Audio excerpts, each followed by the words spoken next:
Bienvenidos, soy Moisés Naim desde Washington. Encantado de estar de nuevo con ustedes, como siempre.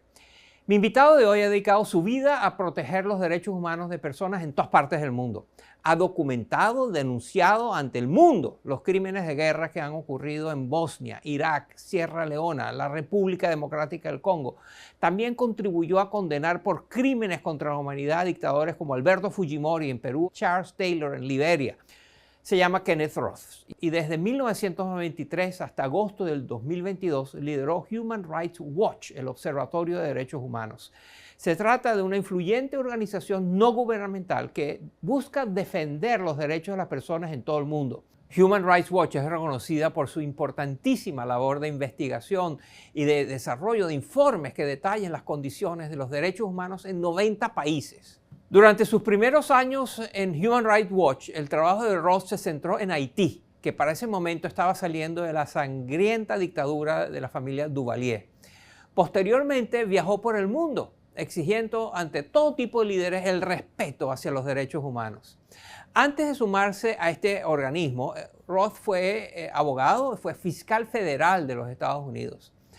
Tras liderar esta organización durante 30 años, Roth se retiró este año 2022. Es por eso que hoy conversamos con este admirable defensor de los derechos humanos sobre sus mayores logros, desafíos, errores, retos y sobre los obstáculos que aún enfrenta la libertad en el mundo. Esta es mi conversación con Kenneth Roth. Miren.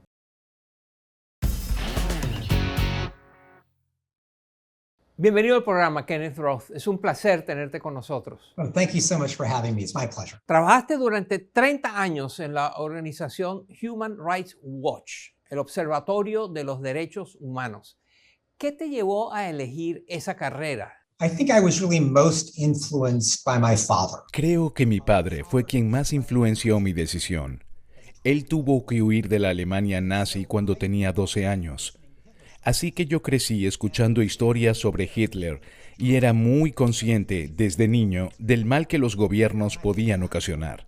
Creo que eso principalmente me llevó a dedicarme a prevenir no solo la maldad extrema como la de los nazis, sino también la variedad de violaciones a los derechos humanos. Also in the broader range of human rights violations. En las últimas 3 décadas, tú has sido testigo de situaciones espantosas. ¿Cuál de ellas te ha impactado más? The ones that are probably most awful. Las más horribles son las situaciones de matanza a gran escala. Pienso, por ejemplo, en los genocidios en Ruanda o en Bosnia. Pienso también en los bombardeos y en la matanza de civiles en Siria o en las matanzas intensas que ocurrieron en Chechenia. Creo que estas situaciones de guerra son las peores. I think it is these war situations that often are the worst.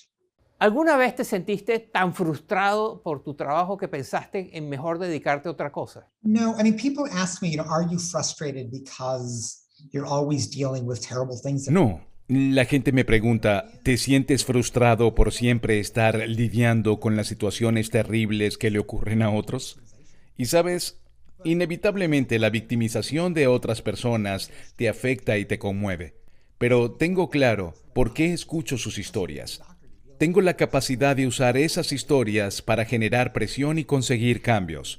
No es muy diferente de la situación de un médico. Se podría decir que la medicina como profesión es deprimente porque se debe lidiar con personas enfermas todo el día, pero no tiene que serlo, pues con suerte el médico está ayudando a esas personas a llegar a un estado más saludable. Yo siento algo similar con mi trabajo como activista de derechos humanos. Siempre he encontrado que es un proceso energizante y no deprimente. Creo que por eso he podido dedicarme a este trabajo durante 3 décadas. That's, I think, why I've been able to do this for 3 decades. Cuéntanos sobre algún momento en que te asustaste, que te sentiste realmente en peligro. Well, I mean, I've been in danger, a few times. Bueno, he estado en peligro varias veces. Una de mis primeras investigaciones para Human Rights Watch fue en Haití, poco después del fin de la dictadura de François y Jean-Claude Duvalier. El ejército quedó a cargo del país y accedieron a unas elecciones. Yo estaba ahí para monitorear el proceso electoral. Y unas horas después de haber iniciado, los militares comenzaron a dispararle a la gente para detener la elección. pasaron el resto del día recorriendo las calles de Puerto Príncipe y disparándole a cualquiera que se cruzara por su camino. Eso fue espantoso. Otra ocasión fue en Ruanda. Habíamos escuchado sobre una masacre, así que nos dirigimos a un lugar remoto en las montañas, donde encontramos un par de sobrevivientes y los entrevistamos. Cuando íbamos de salida, se nos acercó una patrulla del ejército, probablemente la misma que había cometido la masacre. Tuve un enfrentamiento durante 2 horas con esa patrulla hasta que por fin los convencí de que nos llevaran a su base y luego nos liberaron. Fue un momento tenso, pero debo admitir que la mayoría de las veces me siento bastante seguro. Realmente son los activistas locales, aquellos que están día a día en esos países, los que enfrentan los riesgos más grandes. I feel pretty safe. And it's the local activists who are really in these countries day in and day out who face the greatest risks. Una tendencia muy sorprendente en este ámbito es cómo los medios tienden a ignorar algunas violaciones terribles a los derechos humanos, mientras que amplifican otras. ¿Cómo se explica esta asimetría? ¿De qué depende de que los medios a nivel mundial escojan un tema, una tragedia y se concentren en esa, ignorando una tan grave o más que está al lado? There's this old saying, that all news is local. Hay una antigua frase que dice que todas las noticias son locales. Y en cierto sentido es verdad. Es más probable que un medio de comunicación cubra los acontecimientos de un país si se sienten identificados con los ciudadanos de ese país, porque existe algún tipo de conexión. Además, hay algunos países que simplemente destacan más que otros. Es una triste realidad que se le está dando atención masiva a la invasión rusa en Ucrania porque muchos europeos se identifican con los ucranianos y porque Vladimir Putin, que es el actor principal del conflicto, es muy conocido. Pero puede ocurrir una situación horrible en un lugar como Camerún y nadie le presta atención. O consideremos el caso de Venezuela. Durante mucho tiempo, Venezuela estuvo en la noticia. La crisis llegó a generar 6 millones de refugiados, pero desde entonces la situación realmente no ha cambiado demasiado, y los periodistas necesitan noticias. Cuando la represión se mantiene igual, los activistas de derechos humanos tienen el desafío de descifrar cómo pueden presentar esa represión de una manera diferente para mantenerla en la noticia. Así podemos seguir presionando al gobierno para frenar el abuso. In a new way to keep it in the media so that we can continue to put pressure on the government to curb the abuse. Recientemente escribiste un artículo que tuvo mucho impacto, donde afirmaste que la guerra en Ucrania no solo representa un reto militar, sino que también es una amenaza para la democracia. ¿Por qué? Putin and the Russian military fighting this war. ¿Sabes? Putin y el ejército ruso están librando esta guerra sin ningún tipo de respeto a los convenios de Ginebra, esos que regulan el derecho internacional humanitario y cuyo propósito es proteger a las víctimas de los conflictos armados. Putin está atacando a los civiles y bombardeando indiscriminadamente a ciudades y pueblos. De cierto modo, él representa un regreso a lo que se conocía como guerra total, donde en lugar de proteger a los civiles, se buscaba atacarlos. Pero aún así, no creo que Rusia represente una amenaza tan grande a la democracia como China. Muy pocas personas se levantan en la mañana y dicen, me encantaría vivir en la autocracia cleptócrata de Vladimir Putin. Es decir, Rusia no es un modelo atractivo. En cambio, Xi Jinping se presenta como un dictador que ha mejorado la economía y cuyo sistema es superior a los desafíos que conllevan la democracia y los derechos humanos. El mandatario chino está tratando de redefinir los derechos humanos para que tengan que ver únicamente con el crecimiento económico. Así que la invasión de Putin a Ucrania sí es un desafío para la democracia, pero es un desafío inmediato. No es un desafío ideológico como el que representa China. It's not an ideological one in the form that China poses. Otro país que resulta muy controversial en términos de derechos humanos es Arabia Saudita. ¿Cómo interpretas tú la visita del presidente de Estados Unidos, Joe Biden, a ese país? Biden came into office saying the right thing. Joe Biden asumió la presidencia de los Estados Unidos diciendo las cosas indicadas. A diferencia de su predecesor, Donald Trump, que abandonó los derechos humanos y se acercó a un dictador tras otro, Biden aseguró que se dejaría guiar por los derechos humanos. Pero ahora Biden está intentando hacerle frente a Rusia y le preocupa la inflación, incluyendo el alza de los precios del petróleo que ha generado la guerra en Ucrania. Por eso intentó convencer a los saudíes de que aumentaran su producción de crudo. Eso, con suerte, bajaría el precio de la gasolina y Biden sería percibido por los ciudadanos como que estaba haciendo algo por reducir la inflación. Ahora bien, yo creo que Biden vendió sus principios básicamente a cambio de nada. Los saudíes, en realidad, ofrecieron un aumento mínimo de la producción de crudo.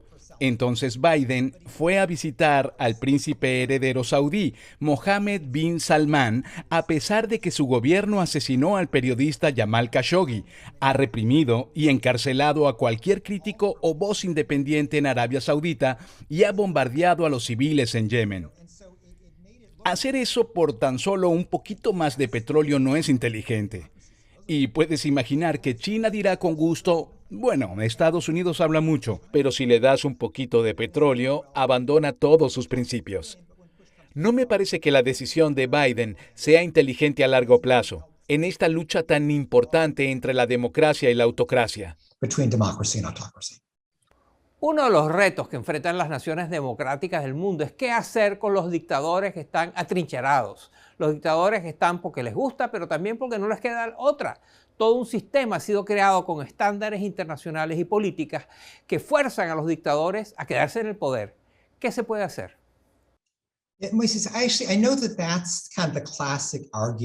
Moisés, yo sé que ese es el argumento clásico contra la justicia internacional, pero los hechos no lo sostienen. Los dictadores se atrincheran porque les gusta el poder, la riqueza y el prestigio. Los dictadores no dicen, oh, sabes, me siento cansado, me quisiera retirar ya, pero si lo hago me procesarán en la Corte Penal Internacional, así que mejor me quedaré. Simplemente dicen, me quedaré todo el tiempo que pueda. Y para el momento en el que pierden la capacidad de mantenerse en el poder, ya sea porque se tornan muy viejos o muy represivos, la posibilidad de ser procesados criminalmente no hace ninguna diferencia. Creo que la idea de que tenemos que ofrecerle una amnistía a los dictadores para que abandonen el poder no refleja cómo estos líderes realmente operan. Por otro lado, si envías el mensaje de que al final los vas a perdonar, estás invitándolos a cometer atrocidades. Es un mensaje horrible. That's a horrible message to send. Te retiras de esta organización de protección de los derechos humanos en un momento en el cual la democracia está bajo presión. De hecho, está declinando. En muchos países este sistema de gobierno es una especie en peligro de extinción. ¿A qué crees que se debe este declive, esta disminución, estos retrocesos en la democracia a nivel mundial? To use Winston Churchill's phrase, Para citar al ex primer ministro británico Winston Churchill, la democracia es el peor sistema de gobierno, a excepción de todos los demás que se han inventado. La democracia tiene la virtud de forzar a los gobiernos a hacerse responsables por sus ciudadanos. Y eso es mucho mejor que la alternativa, que sería que los gobiernos solo fueran responsables por ellos mismos y se ayuden a sí mismos. Lo que hemos visto en América Latina y realmente en todo el mundo es que las democracias no están logrando ofrecerles a las personas lo que quieren. No es un momento fácil para gobernar. Aún estamos atravesando la pandemia de la COVID-19. Tenemos altos índices de inflación y escasez de alimentos. Y por si fuera poco, enfrentamos la crisis climática, que para ser mitigada requiere de grandes inversiones. No conozco a ningún gobierno que esté abordando todos estos desafíos con éxito. Y a medida que aumenta la desigualdad y las personas caen en la pobreza, hay un rechazo hacia aquellos que están en el poder y una disposición a abandonar la democracia. La desesperación que provocan las deficiencias de este sistema de gobierno hace que la gente se vea más dispuesta a considerar las alternativas autocráticas, como el presidente Nayib Bukele en El Salvador o el presidente Andrés Manuel López Obrador en México. Incluso si saben que estos no tienen soluciones reales. Las personas se dan por vencidas y apuestan por intentar algo nuevo. Entonces, a largo plazo, la salud de las democracias dependerá de qué tanto éxito tengan satisfaciendo las necesidades de la gente. and their success in meeting people's needs. Cuéntanos, ¿cuál consideras que ha sido el mayor de tus logros liderando Human Rights Watch por 30 años? Well, when people ask me that, I mean, often what they want me to do is to say, well, Bueno, cuando las personas me hacen esa pregunta, por lo general buscan que hable de nuestros grandes logros globales. Por ejemplo, Human Rights Watch ganó el Premio Nobel de la Paz por contribuir a que se firmara la Convención sobre la Prohibición de Minas Antipersonales. También conseguimos que se firmara una convención similar para prohibir las bombas que se conocen como municiones en racimo, y otra para prohibir el uso de los niños soldados. Además, jugamos un rol importante en la creación del Tribunal Penal Internacional. Todos esos han sido avances globales significativos, pero la mayor parte de nuestro trabajo ocurre en un país a la vez.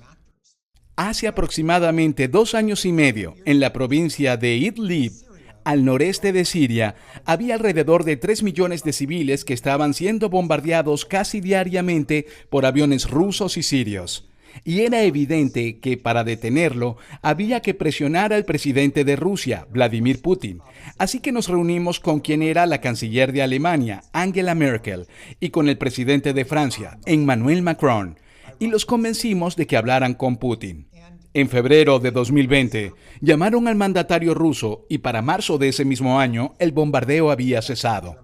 Este es un ejemplo de cómo el tipo de presión adecuada puede hacer una diferencia, incluso cuando se trata de alguien como Putin, que en ese momento no quería poner en peligro sus relaciones con los principales países europeos. who at that stage didn't want to jeopardize his relations with the key European countries. Tu organización, Human Rights Watch, ha sido muy criticada en América Latina.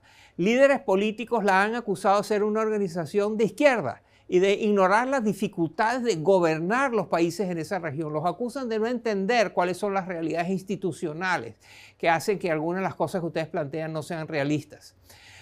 ¿Tú alguna vez has sentido que vuestro trabajo ayudó a las fuerzas antidemocráticas de derecha o de izquierda de América Latina? Let me say, first of all, we are not a leftist organization. Bueno, en primer lugar, no somos una organización de izquierda. Somos deliberadamente una organización que se deja llevar por unos principios. Nosotros defendemos los derechos de todas las personas, ya sean de izquierda o de derecha. Y dudo que los gobiernos de Cuba o Venezuela digan que somos una organización de izquierda, pues los hemos criticado bastante. Entonces, diría que esa es una caracterización injusta. Si eres una organización sin fines de lucro de derecha o izquierda, defendemos tu derecho a existir. Si eres un periodista que trabaja para un medio de derecha o de izquierda, defendemos tu derecho a la libertad de expresión. Creo que eso es lo correcto. I think that's the right thing to do. ¿Cuáles son algunos de los asuntos que consideras que te quedaron pendientes por hacer? ¿Cuál es la tarea pendiente que no llegaste a cumplir? Well, I mean, let me say that Bueno, déjame comenzar diciendo que la defensa de los derechos humanos es una tarea que nunca termina. Los gobiernos siempre se verán tentados a violar los derechos humanos, y por eso hace falta aumentar el costo de los abusos para cambiar el análisis de costo-beneficio que lleva a los gobiernos a considerar que los abusos son políticamente rentables. Ese es un proceso interminable. Ahora bien, considerando las principales amenazas de hoy, me gustaría que el mundo finalmente le hiciera frente a China. Existen alrededor de 45 gobiernos que han denunciado al gobierno chino por las violaciones de lesa humanidad contra los musulmanes uigures en Xinjiang. Pero aún así, el Consejo de Derechos Humanos jamás ha publicado una resolución condenando a China. Debemos lograrlo. En agosto de 2022, Michelle Bachelet publicó un muy esperado informe sobre los uigures en China, justo antes de dejar su cargo como alta comisionada de derechos humanos. Ese reporte es clave para aumentar la presión a China, y el gigante asiático es solo un ejemplo de una tarea que sigue pendiente. Hay muchos problemas en el mundo, entonces siempre habrá trabajo por hacer. there's always going to be work to do. Kenneth Ross, una figura importante a nivel mundial, durante 30 años lideró los esfuerzos del mundo para proteger a quienes ven violados sus derechos humanos y a promover los estándares que protegen esos derechos. Muchas gracias por acompañarnos, Ken. Thank you so much. Antes de partir, no olvides presionar el botón que dice suscribirme aquí abajo de este video. Así te mantienes al día con todo el contenido de Efecto Naim. Gracias.